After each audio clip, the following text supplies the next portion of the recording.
Hi, my name is Peter, and I'm here with Wendi Lubic of thecollegelady.com. Wendi is a certified educational planner. She's a professional member of the IECA, NACAC, as well as the PCA, CAC. She studied at UC Irvine. Oh, thank you. UC Irvine at the Program for Independent Educational Consulting, and she's been working with parents and students since 1996 as a parent educator at the Parent Encouragement Program. And with that, I'm going to turn it over to you, Wendi, to tell us about what we need to know for upcoming admissions. There are a lot of things that parents of students in the class of 2024 and 2025 and onward are going to need to know in the next few years. The first has to do with financial aid.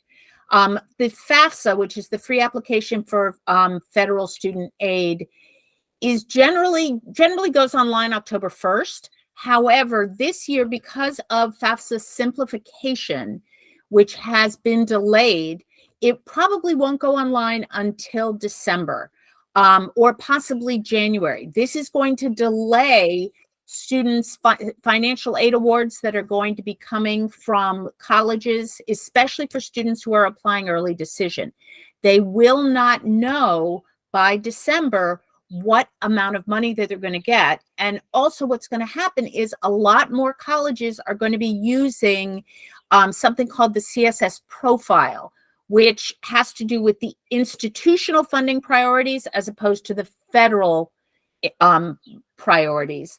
And so but the CSS profile is going to cost money. The FAFSA does not cost money. And the CSS profile is somewhat going to be informed by the FAFSA. So there's going to be a lot of complications in terms of financial aid in the coming year. The other thing that families need to be aware of and be thinking of, especially if they want to highlight their ethnicity or race on their application, is that the colleges are really holding their breath about what is going to happen in terms of the affirmative action decision that is coming down from the Supreme Court. In terms of that, in advance of that, the Common App, which has more than 550 colleges on it, is going to allow the colleges to opt in or opt out to the race and ethnicity data that they collect on each student. So while that has always been an optional question, a lot of students do fill that out because they feel that that's important. But colleges may or may not see that, and students won't know whether the colleges see it until the last step, which is when they look at a preview of their application. That is where it's going to tell them in tiny, tiny small print whether the application is actually going to be, whether it's going to take that kind of data. So that's something to be aware of. There are ways to work around this. If your ethnicity is really important, you can put a little bit in the additional information section. The next thing I think that students and families need to be aware of is this changeover into the digital SAT. Domestically in the US, the ACT and the SAT have always been on paper. They have had digital tests outside of the country internationally, but for the very first time, the SAT is going digital nationally. Every time there is one of these changes in terms of testing, it has really, there's been a whole period of upheaval where nobody knows what the concordance is between the tests and between the different types of tests. So there's going to be a lot of choices that families can make in terms of paper ACT, paper SAT, which will only be this fall, digital SAT, which will be in the spring, and also ultimately whether to send the scores or not, since most of the colleges in the US, with the exception of the state schools in Florida and Georgia, and maybe a couple of other states we're waiting to see, are completely test optional. And some schools like the University of California system are test blind. So testing continues to be something that has to be very thoughtfully parsed as we proceed through the application process. The fourth thing I want students and families to be aware of is the self-reported transcripts. University of California asks for it within their application. So does University of Illinois. The Common App has a section called Courses and Grades, and there's something called the SRAR, which is the self-reported academic record, which is used by about 50 colleges and growing within the United States.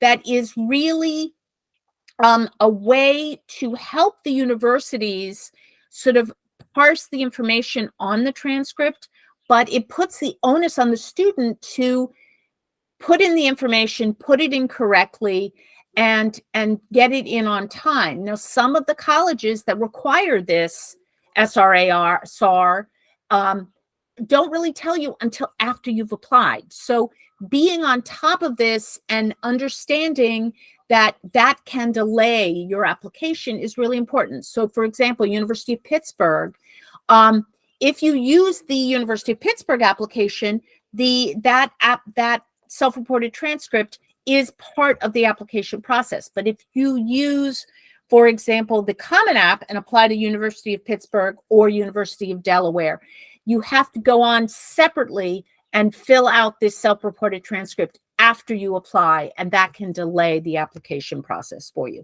So it's an important step, puts the onus on the student, takes it off the school counselors who are overburdened. So it's a great option, and it's a way of putting the student in control, but at the same time, it's also something that makes students and independent counselors like myself groan a little bit.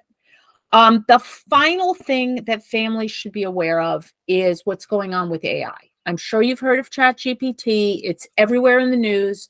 And the question is going to be for the colleges, how are they going to think about essays that might have been generated by ChatGPT? The school counselor recommendations may be ChatGPT generated.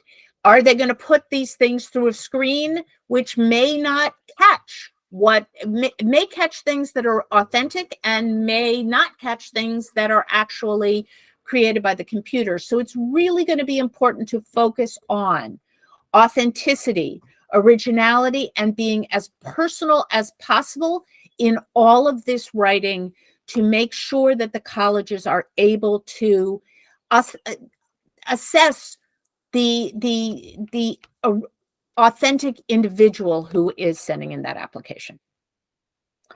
Any questions? Wendie, that was perfect. Thank you so much. Thank you so much. What's the best way for people to get a hold of you if they have follow-up questions?